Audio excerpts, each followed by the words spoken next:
il y a aussi eu le sujet de ESG versus impact.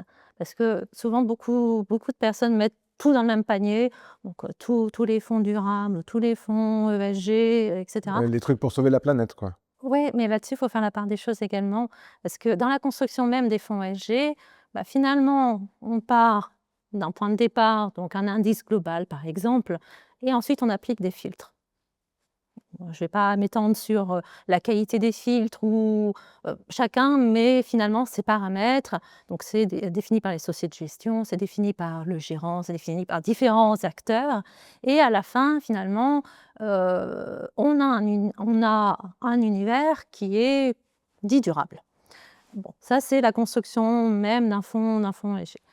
Heu, Concernant les fonds impact, c'est une autre construction. C'est-à-dire que un fonds impact a pour objectif de répondre à ce qu'on appelle une double matérialité. Alors ça paraît compliqué, en termes de terminologie, mais c'est très simple.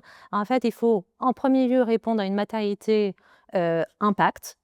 Donc, par exemple, si on donne en illustration un fonds biodiversité impact.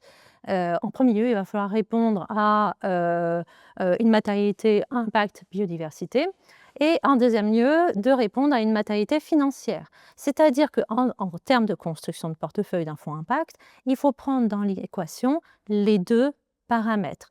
Ce qui veut dire qu'à la fin, en fait, en termes de construction de portefeuille et en termes de portefeuille, de robustesse, c'est totalement différent entre un fonds ESG et un fonds impact et effectivement, il y a eu beaucoup, disons que on a mis toujours dans le même panier la ces fonds ESG, fonds impact et autres et il y a eu, je dirais les investisseurs ont peut-être été déçus par la performance des fonds ESG, mais ce n'était pas le cahier des charges de ces fonds-là, en fait.